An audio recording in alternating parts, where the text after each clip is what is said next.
నిజామాబాద్ జిల్లాలో రైస్ మిల్లులపై ఉక్కుపాదం మోపారు అధికారులు. కస్టమ్ మిల్లింగ్ ధాన్యం దుర్వినియోగమైందన్న ఆరోపణలతో రేవంత్ సర్కార్ సీరియస్ గా తీసుకుంది. ఈ నేపథ్యంలోనే తనిఖీలకు ఆదేశాలు జారీ చేసింది. దీంతో జిల్లాలోని పలు రైస్ మిల్లుల్లో సోదాలు నిర్వహించారు అధికారులు. సోదాల్లో 9 మిల్లుల యజమానులు ధాన్యం అమ్మేసినట్టు గుర్తించారు.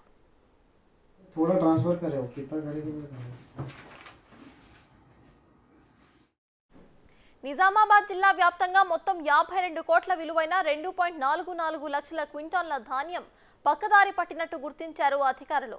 ఖరీఫ్లో 4%, రబీలో 60%కి పైగా కస్టమ్ మిల్లింగ్ ధాన్యం బకాయిలు పడ్డ మిల్లర్ల యాజమానులపై చర్యలకు ఆదేశించింది సర్కార్. ఈ క్రమంలోనే 9 మిల్లుల యజమానులపై క్రిమినల్ కేసులు నమోదు చేసింది. రెవెన్యూ రికవరీ చట్టం కింద నోటీసులు కూడా జారీ చేసింది. 9 రైస్ మిల్లుల యజమానుల ఆస్తులు జప్తునకు కలెక్టర్ ఆదేశాలు జారీ చేయడంతో నోటీసులు ఇచ్చింది. రైస్ మిల్లుల్లో ధాన్యం కుంభకోణం జరిగిందని ఆరోపిస్తున్నారు రైతు సంఘాల నేతలు. ఇదే విషయంపై గత ప్రభుత్వానికి పలుమార్లు ఫిర్యాదు చేసినా కూడా పట్టించుకోలేదని మండిపడ్డారు. ప్రభుత్వ నిబంధనలు బేఖాతరు చేస్తూ ధాన్యాన్ని పక్కదారి పట్టించిన వారిపై చర్యలు తీసుకోవాలని డిమాండ్ చేశారు. నిజామాబాద్ జిల్లాలో మనకు దాదాపుగా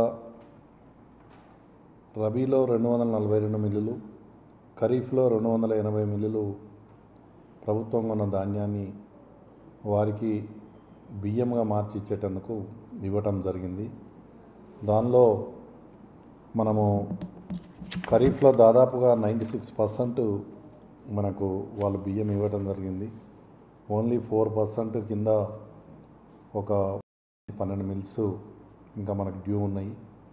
వారు కూడా వారి దగ్గర నుంచి కూడా ఈ బియ్యం తీసుకునే ప్రయత్నంలో ఉన్నాము.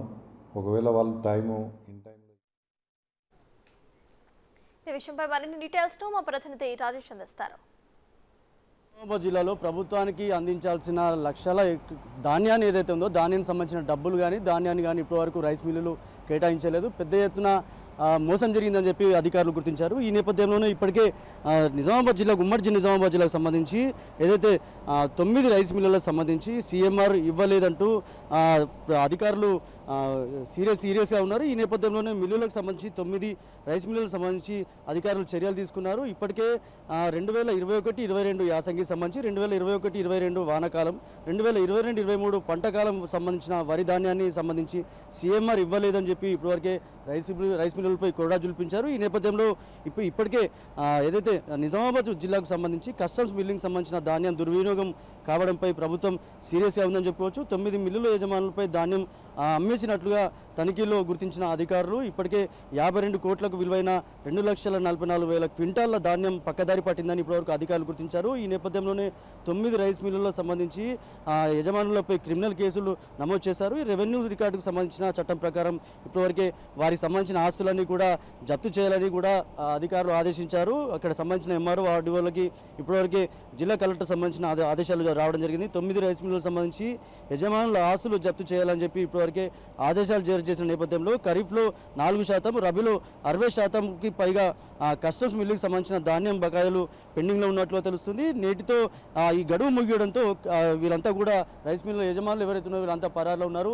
ఏదైతే మనం రైస్ మిల్లుకి సంబంధించి ఒక్కసారి చూడొచ్చు, వెంకటలక్ష్మి ఆగ్రో ఇండస్ట్రీకి సంబంధించిన పాల్దాలో ఉంటుంది. ఈ రైస్ మిల్లుకి సంబంధించి సుమారు 50 కోట్ల ధాన్యం దుర్వినియోగం అయినట్లు తెలుస్తుంది. సుమారు 10 కోట్లకు పైగా ఏదైతే ధాన్యం విలువ ఉంటుందని చెప్పి చెప్పుకోవచ్చు. లక్ష్మీ శ్రీదేవి ఇండస్ట్రీస్ సుభాష్ నగర్ సంబంధించిన ఇది ఇండస్ట్రీస్ ఉంటుంది. ఇక్కడ 10 కోట్లకు సంబంధించిన ధాన్యం దుర్వినియోగం అయిందని చెప్పుకోవచ్చు. సుమారు 2 కోట్ల విలువ గల ధాన్యం ఇప్పటివరకు డబ్బులు ఇవ్వలేదని తెలుస్తుంది. అలాగే శేషాద్రి ఆగ్రో ఇండస్ట్రీస్, ఇప్పుడు మనం చూస్తున్న విజువల్స్ ఏవైతే ఉన్నాయో ఆ విజువల్ సంబంధించి శేషాద్రి ఆగ్రో ఇండస్ట్రీస్ ఈ ఖానాపూర్లో ఉంటుంది. 37,000 పైగా క్వింటాల ధాన్యం ఇప్పటివరకు దుర్వినియోగం అయినట్లు తెలుస్తుంది. దీనికి సంబంధించి 7 కోట్ల రూపాయలకు పైగా బకాయి ఉన్నట్లు తెలుస్తుంది. ఇప్పుడు ఈ రైస్ మిల్లు సీజ్ చేయడంతో ఒకసారిగా ఇక్కడ ఉన్న యజమాని కూడా పరారయ్యారు. మొత్తంగా దీంతో పాటు ఏదైతే MSR ఆగ్రో ఇండస్ట్రీస్ వర్ణి, అలాగే లక్ష్మీ గణపతి నరసింహ ఇండస్ట్రీస్ సంబంధించి, అలాగే గంగా రైస్ మిల్, అలాగే దాదాబాయి ఇండస్ట్రీస్, రాయల్ ట్రేడింగ్ కంపెనీకి సంబంధించి ఏదైతే దాదాబాయి ఇండస్ట్రీకి సంబంధించి బోధనలో ఉంటుంది.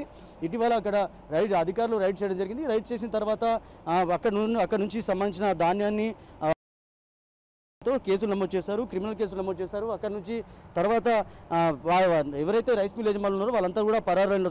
మొత్తంగా చూస్తే ఏదైతే రాష్ట్ర ప్రభుత్వానికి ఇవ్వాల్సిన సుమారు ధాన్యం ఏదైతే ఉందో ధాన్యం సంబంధించి సుమారు 52 కోట్లకు పైగా ఇప్పటి వరకు బకాయిలు ఉన్నట్లు తెలుస్తుంది. దీనికి సంబంధించి ప్రభుత్వం కూడా సీరియస్గా ఉంది. ఈ నేపథ్యంలోనే సీరియస్ అయిన నేపథ్యంలో ఏదైతే ఎవరైతే రైస్ మిల్ ఉన్నారో ధాన్యాన్ని కేటాయించాలి, లేకపోతే దానికి సంబంధించిన ఏదైతే డబ్బును జమ చేయాలని చెప్పి ఇప్పటివరకు ఆదేశాలు జారీ చేశారు. కానీ ఎక్కడ కూడా రైస్ మిల్ యజమానులు అంతా కూడా ఇప్పటివరకే పరారులో ఉన్నట్టు తెలుస్తుంది. ఏదైతే సుమారు 50 కోట్లకు సంబంధించిన ఏదైతే విలువ గల ధాన్యం ఏదైతే ఉందో ధాన్యం సంబంధించి ఇప్పటివరకు ఎవరు కూడా ప్రభుత్వంలో జమ చేయలేదు. ఈ నేపథ్యంలోనే ప్రభుత్వ అధికారులు కూడా సీరియస్గా ఉన్నారు. ఈ రోజుతో గడువు ముగియడంతో ఒకసారిగా సీరియస్ అయ్యారు. ఈ నేపథ్యంలోనే వారికి సంబంధించిన ఆస్తులన్నీ కూడా జప్తు చేయాలని చెప్పి ఇప్పటివరకు 9 రైస్ మిల్లకు సంబంధించి వాళ్ళకి ఆదేశాలు జారీ చేయడం జరిగింది. ఈ నేపథ్యంలోనే రైస్ మిల్ అందరికీ కూడా నోటీసులు అందించారు. చూడాలి అంటే అధికారులు ఇంకా ఏదైతే రైస్ మిల్కి సంబంధించిన ఎవరైతే యజమానులు ఉన్నారో వారిపై ఎలాంటి చర్యలు తీసుకుంటారో వేచి చూడాల్సిన అవసరం అవుతుంది. కెమెరా పర్సన్ సందీప్తో రాజేష్, బిగ్ టీవీ, నిజామాబాద్.